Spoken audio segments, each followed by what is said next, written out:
ونستعينه ونستغفره ونعوذ بالله من شرور أنفسنا ومن سيئات أعمالنا من يهده الله فلا مضل له ومن يضلل فلا هادي له أشهد أن لا إله إلا الله وحده لا شريك له وأشهد أن محمدا عبده ورسوله الذي لا نبي ولا رسول بعده.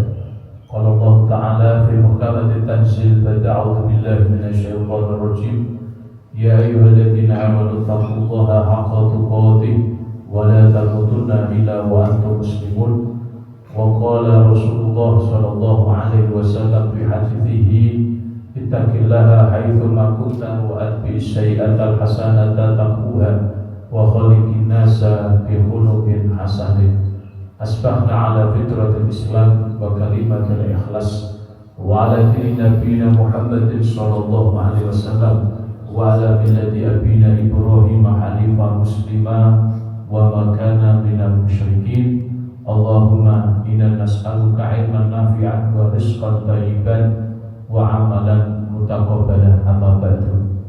Bapak-bapak, ibu-ibu jamaah sholat subuh yang dirahmati oleh Allah, alhamdulillah di pagi yang cerah ini mari kita tidak bosan-bosan untuk senantiasa mengucapkan rasa syukur kita kepada Allah atas limpahan nikmat yang Allah berikan kepada kita, dari nikmat sehat yang Allah berikan kepada kita, sehingga dengan sehat itu kita bisa beraktivitas, dan yang lebih utama dengan sehat itu kita bisa beribadah kepada Allah. Juga tidak kalah pentingnya Bapak Ibu, nikmat iman yang masih ada di dalam hati kita. Marilah kita senantiasa mensyukuri nikmat iman ini, karena iman ini sebagai motor penggerak, sebagai penyemangat, sebagai sarana untuk menguatkan dan keistiqomahan kita terhadap nilai-nilai kebaikan. Kewajiban kita adalah merawatnya, memeliharanya, meningkatkannya dengan berusaha untuk taat kepada Allah. Mudah-mudahan dengan iman ini kita termasuk digolongkan menjadi hamba yang dicintai oleh Allah. Karena Rasulullah mengatakan innallaha yu'ti dunya man yuhib wa man lam yuhib. Allah itu memberikan nikmat dunia kepada orang yang Allah cintai dan Allah tidak cintai. Urusan dunia ada yang diberikan oleh Allah orang yang mukmin atau orang yang tidak beriman. Dunia ada yang diberikan oleh Allah kepada orang yang taat, ada juga orang yang maksiat. Tetapi kata Nabi walakin la yu'til iman illa man yuhib. Allah tidak memberikan nikmat iman kecuali orang yang Allah cintai. Semoga kita termasuk orang yang dicintai oleh Allah. Bapak Ibu yang dirahmati oleh Allah, tema kita pada pagi ini adalah urgensi ibadah kurban. Tidak mengira kita sebentar lagi akan masuk di bulan Dzulhijjah. Kurang beberapa hari lagi ada satu amalan di 10 hari yang pertama bulan Dzulhijjah, yaitu adalah menyembelih hewan kurban atau ibadah kurban. Masjid-masjid, pondok-pondok pesantren, sekolah-sekolah, dan lembaga-lembaga sosial Islam banyak mengkampanyekan, mengajak kepada kaum muslimin bagi yang memiliki keluasan rezeki untuk berkorban. Kemudian ketika kita diajak, Bapak Ibu, mari kita berusaha untuk berkorban ketika kita diberikan oleh Allah kelebihan rezeki, keluasan rezeki. Karena berkorban ini hukum para ulama mengatakan hampir semuanya itu sunnah yang sangat ditekankan, kecuali pendapatnya Imam Abu Hanifah. Beliau mengatakan wajib ketika diberikan oleh Allah kemampuan untuk melakukan kurban. Tapi istilah wajib di dalam madzhab Hanafi itu ada istilah wajib, ada istilah fardu. Kalau istilah fardu itu menurut madzhab Syafi'i ya wajib. Tapi kalau istilah wajib menurut madzhab Syafi'i itu berbeda dengan istilah Imam Abu Hanifah. Kalau Imam Abu Hanifah wajib itu adalah sunnah muakkadah. Jadi secara hukum pun gitu, kesimpulannya tetap hukumnya sunnah yang sangat ditekankan. Nah Bapak Ibu yang dirahmati oleh Allah, bahkan Nabi mengancam dalam hadisnya, maka nalahu sa'atun walam yudhahi fala yaqrabanna musalla. Barang siapa yang punya kelebihan rezeki tetapi dia tidak berkorban, maka jangan mendekati tempat sholat kami. Padahal tempat sholat itu merupakan kebutuhan rohani kita. Kalau kita jauh dari tempat sholat, masjid ya ataupun tempat untuk beribadah, kita akan merasa gersang. Ya, makanya Nabi mengatakan disuruh korban, fatibu biha nafsa. Dengan korban itu jiwa kalian akan menjadi baik. Nah, ini Bapak Ibu. Oleh karena itu, mumpung masih ada waktu, mari kita rencanakan. Ketika kita diberikan oleh Allah kemampuan untuk bisa berkorban. Bagi yang belum, mudah-mudahan dengan tema ini akan tergerak hati. Bagi yang sudah akan semakin mantap untuk berkorban. Maka para ulama Bapak Ibu memberikan beberapa penjelasan kenapa berkorban itu penting. Yang pertama adalah alasannya, dengan kita berkorban Bapak Ibu itu sebagai bukti rasa syukur kita kepada Allah. Nah, jadi dengan berkorban itu sebagai bukti rasa syukur kita kepada Allah Subhanahu wa taala. Tadi disampaikan oleh Ustaz Jabur membaca surat Al-Kautsar. Nah, ini dalilnya. Biasanya para takbir masjid, para pondok pesantren pengurus ketika mengajak kaum muslimin dalilnya ini. Ya, di mana Allah Subhanahu wa taala berfirman, "Inna a'tainakal kautsar fasholli li rabbika wanhar."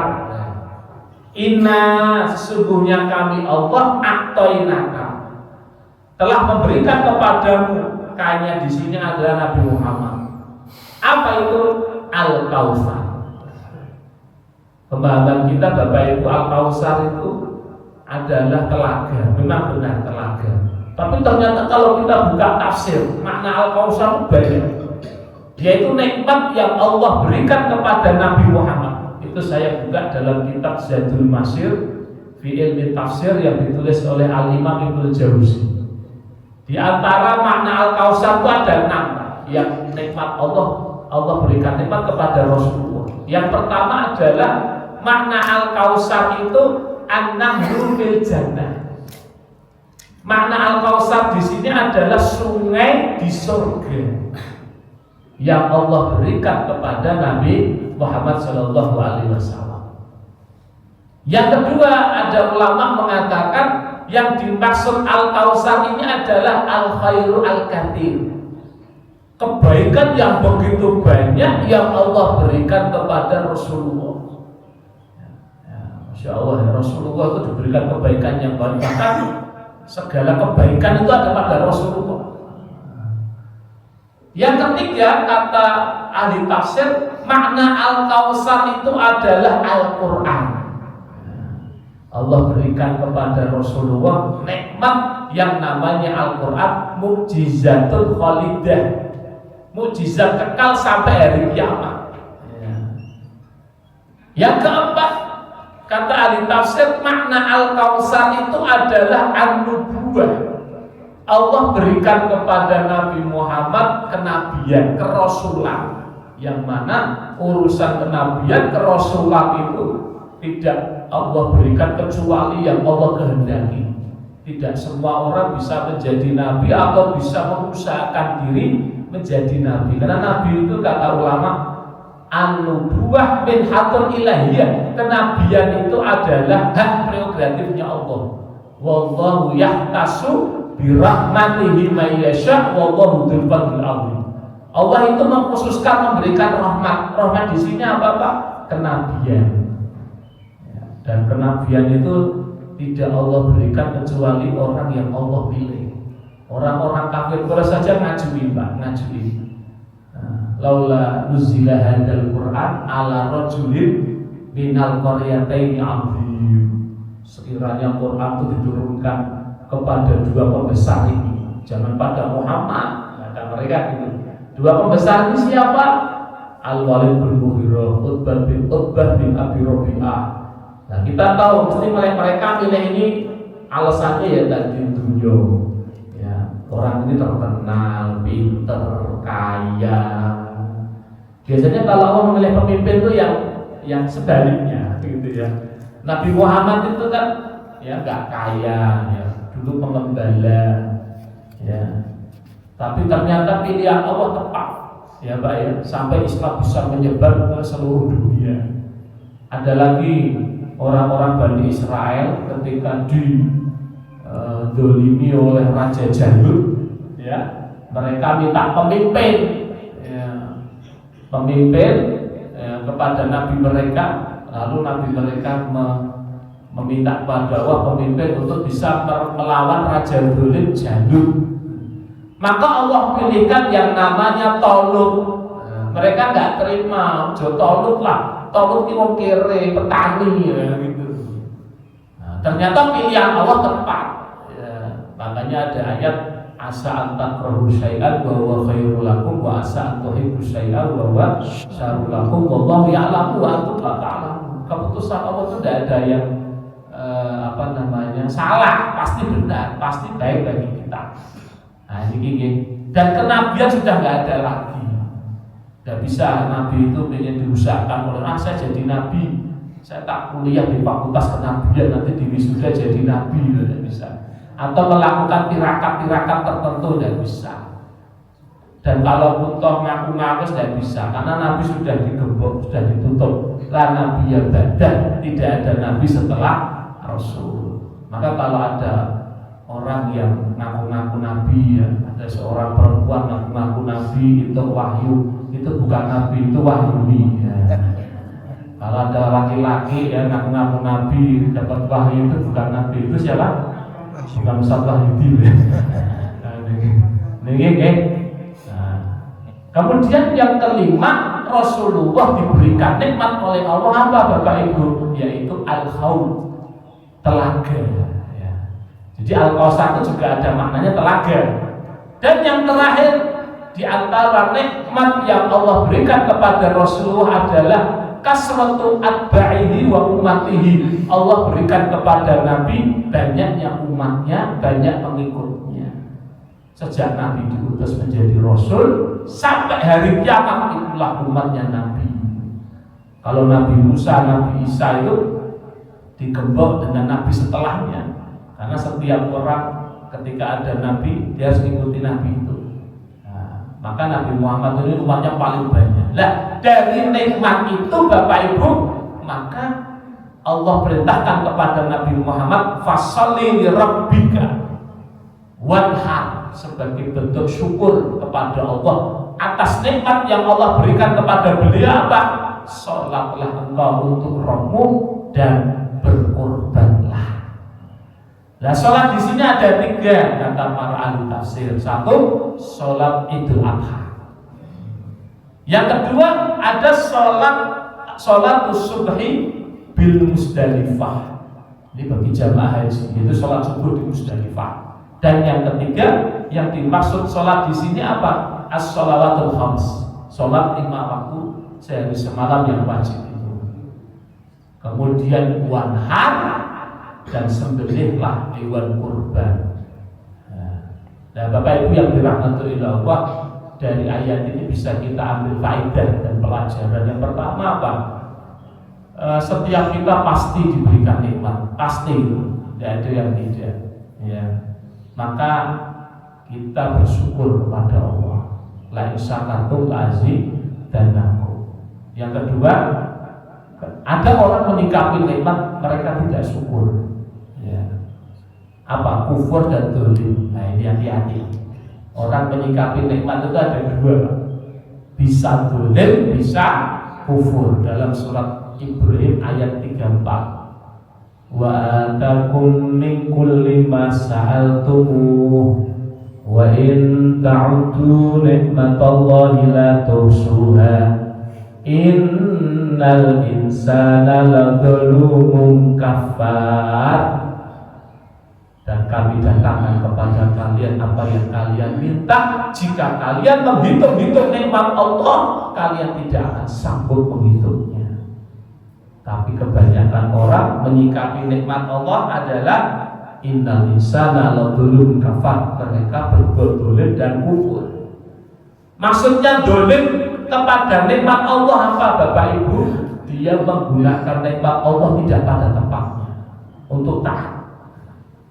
Dikasih sehat untuk maksiat, dikasih rezeki bukan untuk fisabilillah, malah fisabilillah syaitan. Nah ini tidak pada tempatnya. Kemudian kufur, tidak mengakui bahwa nikmat itu datangnya dari Allah. Sombong, ini adalah usahaku sendiri. Seperti Qarun. Dia mengatakan innama utituhu ala ilmin indi. Apa yang Allah berikan kepadaku adalah dari usahaku sendiri. Bukan ada campur tangan, bukan campur tangan Allah. Maka Allah murka tenggelamkan Qarun dan hartanya ke dasar bumi.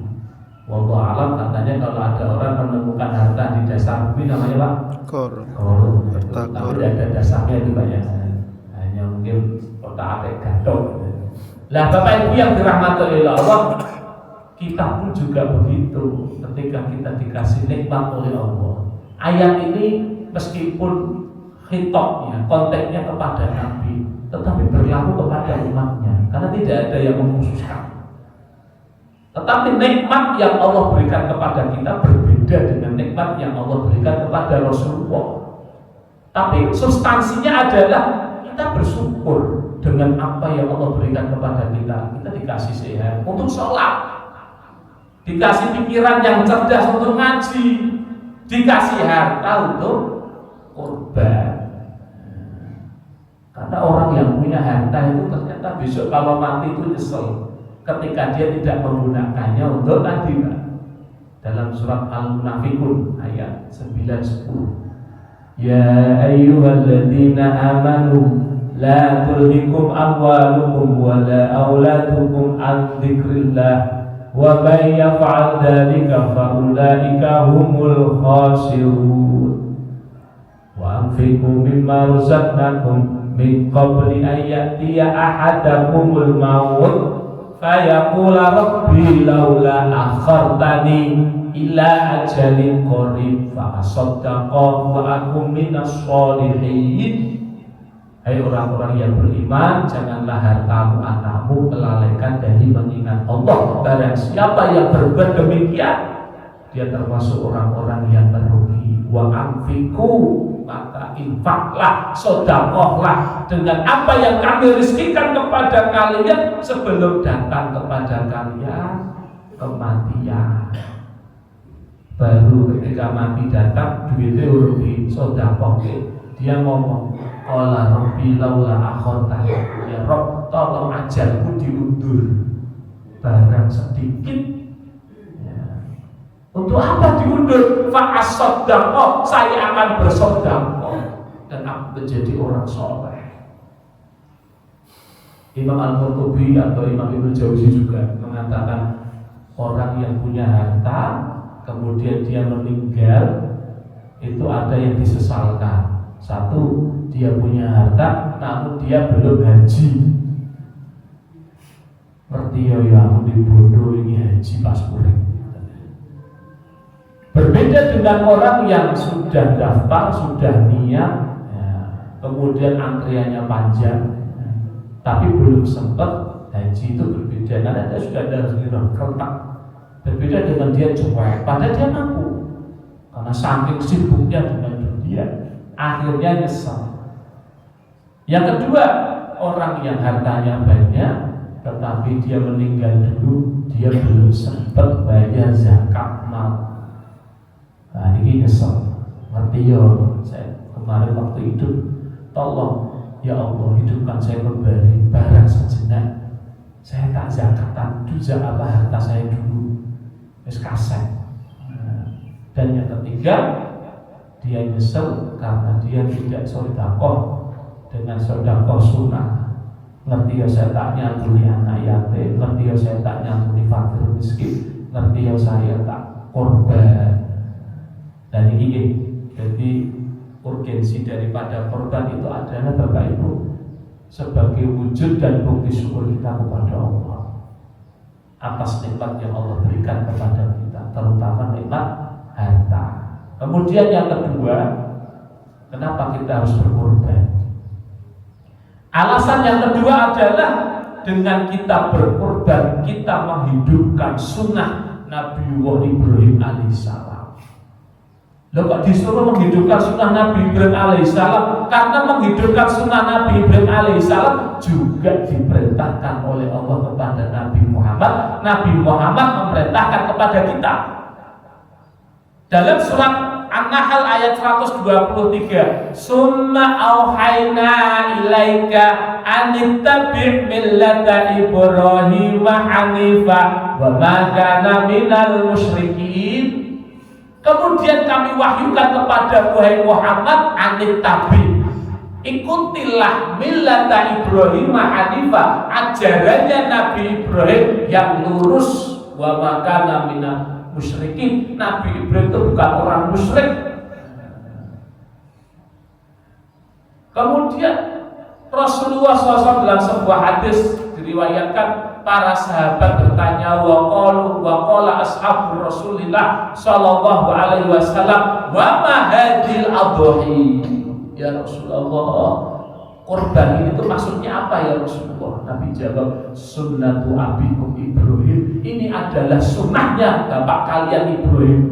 Wa ma nabiya ya Rasulullah, apa yang saya dapatkan dari korban ini ya Rasulullah? Kata Nabi, bikulli sya'ratin hasanah, setiap daripada bulu hewan kurban bernilai kebaikan. Masya Allah.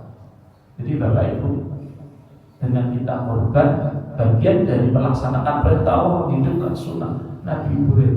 Dan ini termasuk syar'uman qoblana, syariat sebelum kita yang disuruh untuk kita lakukan pada umatnya Nabi Muhammad. Syariat sebelum kita itu ada 3. Dalam disiplin ilmu usul fikih itu ada tema syar'uman qoblana. Syariat sebelum kita itu ada 3. Syariat sebelum kita yang diterangkan oleh Al-Quran, diterangkan oleh hadis, dan umatnya Nabi Muhammad disuruh untuk mengerjakannya.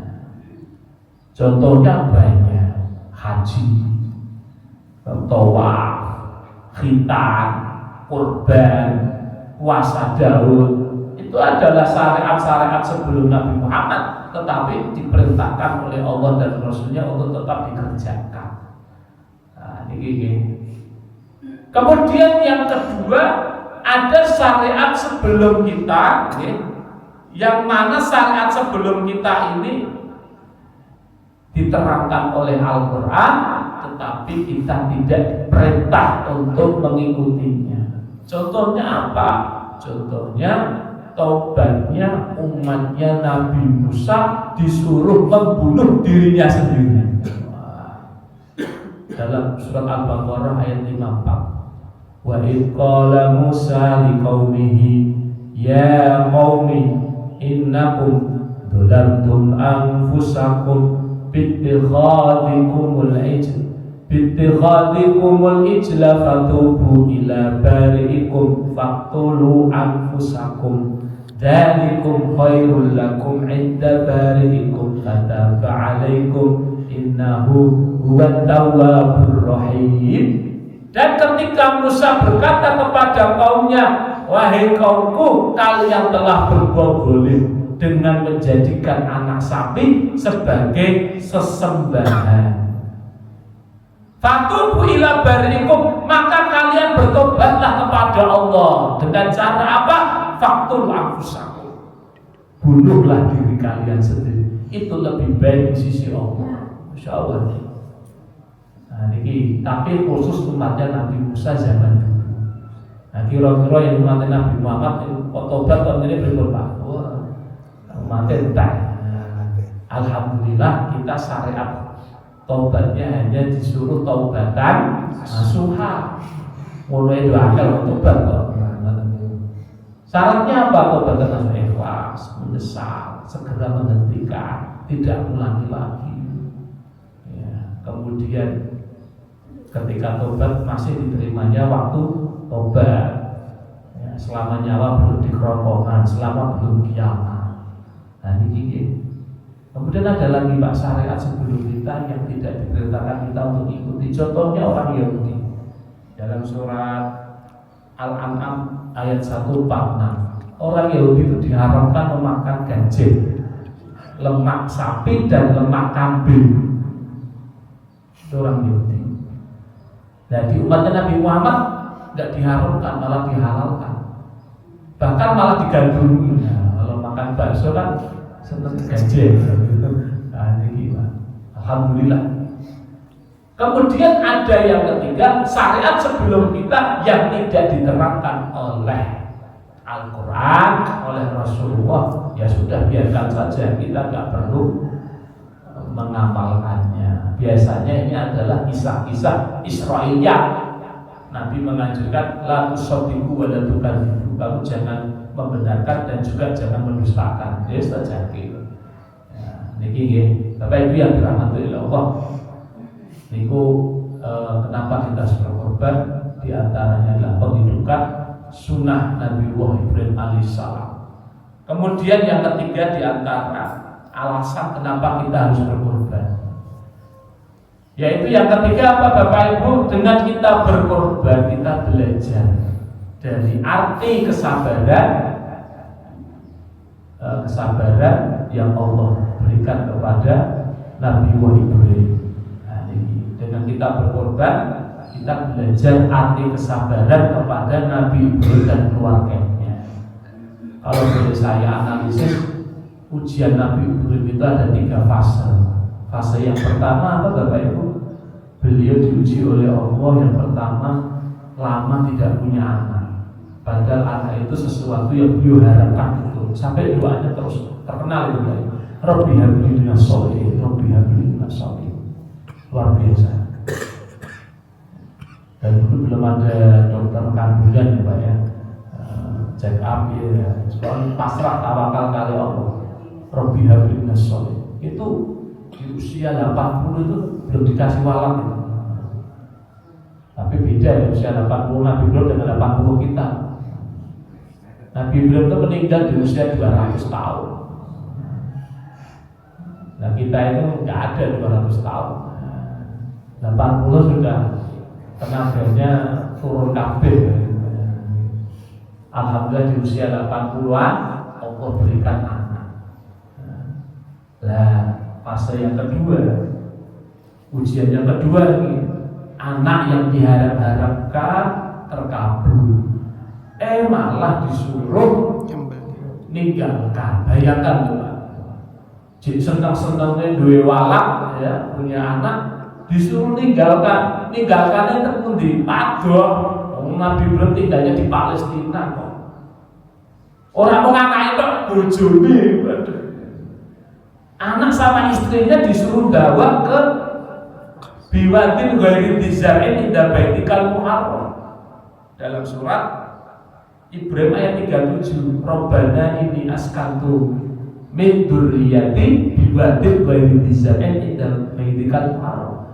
Ya Rabb, aku tinggalkan sebagian keturunanku di sebuah lembah yang tanpa tumbuhan. Jadi kan lihat peta Palestina sampai Saudi itu kira-kira cedak numpak aduh. Bukan hanya sekedar cedak numpak aduh, numpak apa? Pesawat, mobil, ya, jalan kaki. Perjalanan itu suasananya ada toko ndak? Panas nopo, ono dodol es teh gula. Nah, ini tidak ada. Perjalanan sudah berat. Kemana? Ke sebuah lembah yang tidak ada tumbuhan, tidak ada manusia, tidak ada air, hanya bukit-bukit, batu-batu yang cadas, padang pasir yang panas. Jadi lu mau kira lu mau senang gitu loh, lu mau ujian. Ini baru Ibrahim aja malam itu berat. Lah apalagi istrinya. Lah ya bojoku ya enak kok dan aku tinggal dhewe gitu Pak. Ya Allah. Kalau secara logika beliau tinggalkan istri dan anaknya di tempat itu, perjalanan sahabat ditinggal bertahun-tahun itu pasti Hajar dan Ismail itu akan wafat. Orang sopo-sopo, tidak ada makanan, berarti sudah nyerahkan nyawanya istri dan anaknya. Padahal itu seneng-seneng itu malah. Ya Allah. Tapi karena keduanya ini tauhidnya itu luar biasa, mengukur sebuah perintah itu bukan pakai logika yang kayak Iblis. Mereka mengukur perintah Allah itu dengan iman, kita juga begitu. Nah, kalau Iblis itu mengukur perintah Allah dengan akal. Dikongkon rakakan omong unduk, tapi Iblis tidak banyak omong. Oh saya itu api tadi bang ada sepuluh tanah aku sepuluh api, raiso aku sepuluh api kan yo jagung merah bisa luar biasa. Dan mereka yakin betul setiap perintah Allah di tempat yang gersang tidak ada apa-apa, tawakalnya tinggi dan mereka yakin Allah tidak akan menyia-nyiakan. Masya Allah, ternyata keyakinan mereka betul. Allah tidak menyia-nyiakan. Qadarullah, Allah takdirkan di situ ada air yang namanya Zam-Zam. Yang tempat itu yang dulunya orang apa-apa nih, tempat yang enggak minat lah kita di sana. Sekarang tempat itu tahwi ilaihim. Allah itu jadikan manusia itu cenderung ke sana. Mekah Al-Mukarramah yang hari ini wis saya hitung luar biasa. Mudah-mudahan Bapak Ibu kita bisa ke sana gitu. Kalau nggak haji ya umroh. Ya mudah-mudahan haji. Jangan pesimis Pak ya. Haji itu bukan perkara antre uang. Bisa kok. Nggak masuk akal juga bisa. Nah, kemarin ada marbot itu umur 27 di mana itu? Tasikmalaya itu. Dapat undangan haji tanpa antri. Ada tuh orang Rio laya-laya yang Istiqlal. Saudara pejabat Saudi lewat. Anda haji belum? Ya udah tahun ini berangkat. Masya Allah. Laya-laya yang Istiqlal itu haji loh. Nah, nanti jangan tiru-tiru laya-laya. Orang pakto malah gondu. Siapa ngerti laya-laya ini masuk ke Maria. Orang Saudi datang. Masya Allah Pak ya. Penting dungu aja ya. Mampu ya alhamdulillah. Kalau Allah takdirkan insya Allah bisa. Dan ini Pak, ini fase yang kedua. Fase yang ketiga, ujian yang ketiga, ngeri lagi. Dan ditinggal Ibrahim balik lagi ke Palestina. Kemudian Ibrahim dapat amaran lagi dari Allah untuk menyembelih anaknya. Wah, memang kok seakan-akan Ibrahim itu orang tahu setan gitu. Orang dari dunia ini Allah, wah ujian tak ini. Memang orang beriman itu senengin kau dari surga. Tapi saya yakin kita ini JB seneng lah di dunia gitu. Nabi Ibrahim itu urip kita ujian tak ini. Hampir hidupnya itu ujian terus. Yang ngalami Rojo Namrud, yang ngalami bapaknya, yang ngalami di bakar terus berat. Ngalami keluarga ini ya dari luar dari dalam komplit. Tapi nanti kita lihat endingnya Pak. Beliau ini luar biasa. Akhirnya beliau diperintahkan lagi oleh Allah. Ini fase yang ketiga.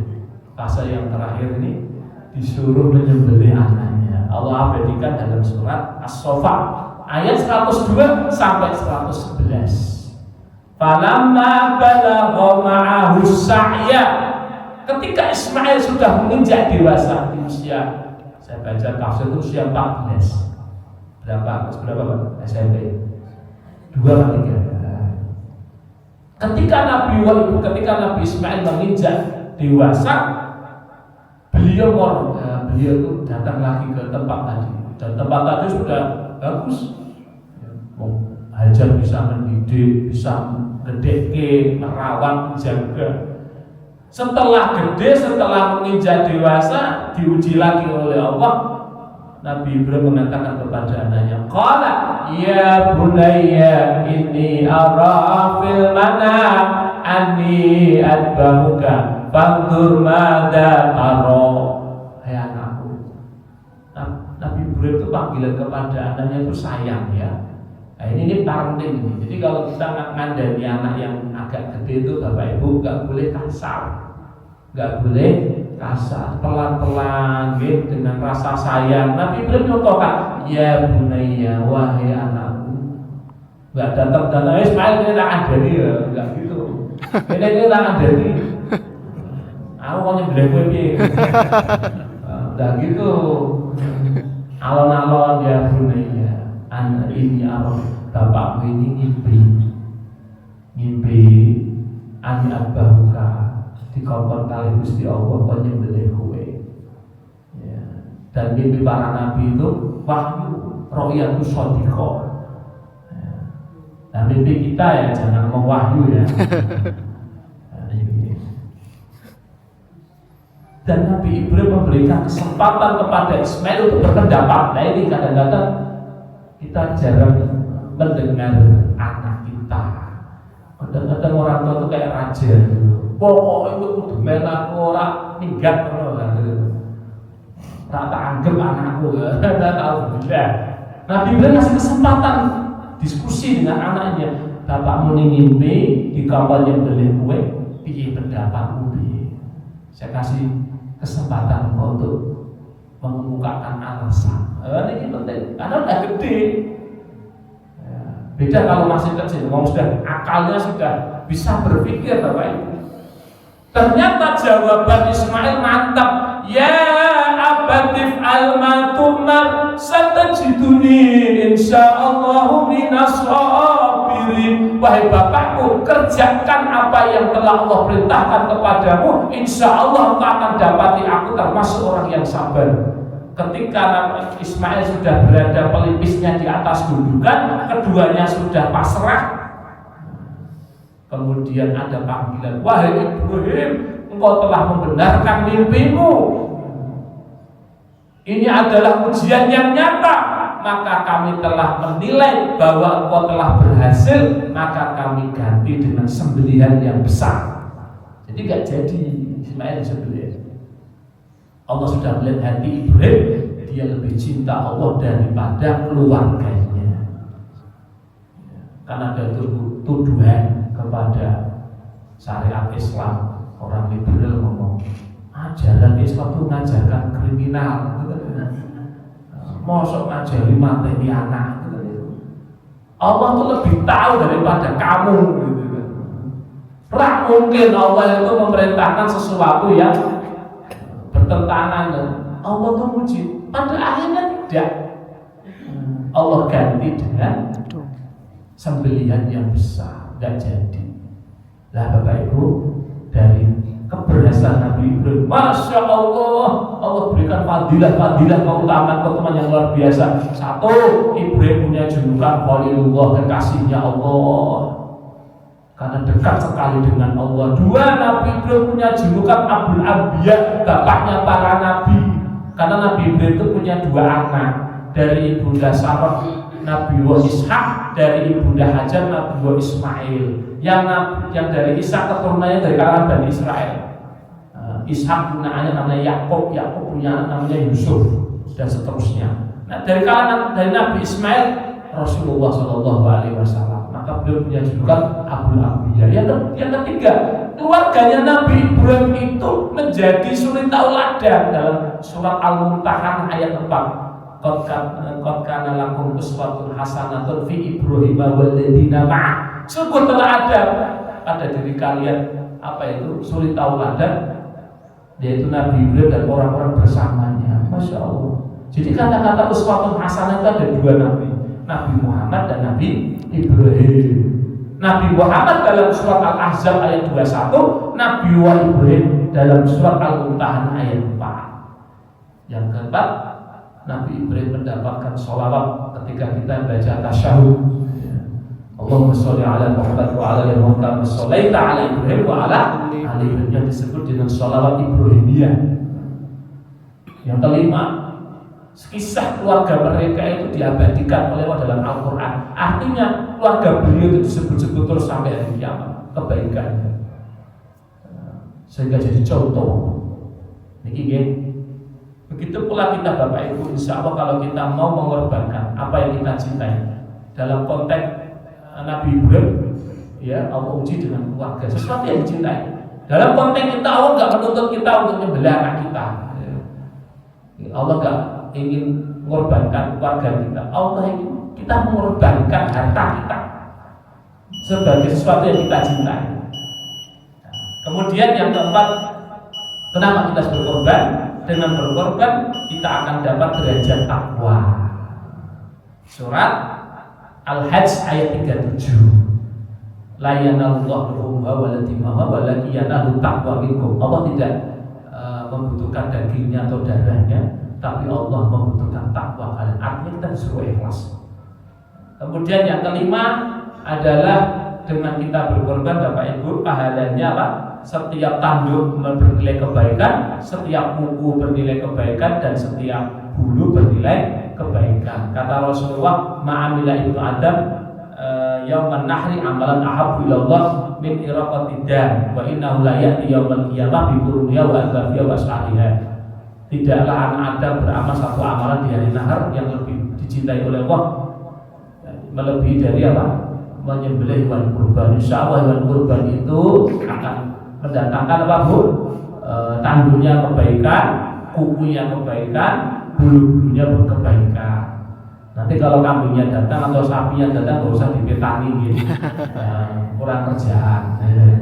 Wah, tak itu mengenai berapa pahala, nggak usah. Biar Allah yang hitung. Ini pahalanya ya, bukan ditumpai ya, bukan ditumpai. Kadang-kadang aku gak sapi, aku tak kambing, tak kambing kan tak tumpai dewi akhirat. Sapi wong pintu sesak apa pernah kayak lemu mau geser. Ya Allah.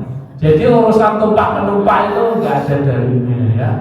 Kalau mau ditumpah kalau usah tekan akhirat dunia itu ditumpahi. Mau panitia nih tak tumpah dulu ya monggo. Asal rabi sundang ya.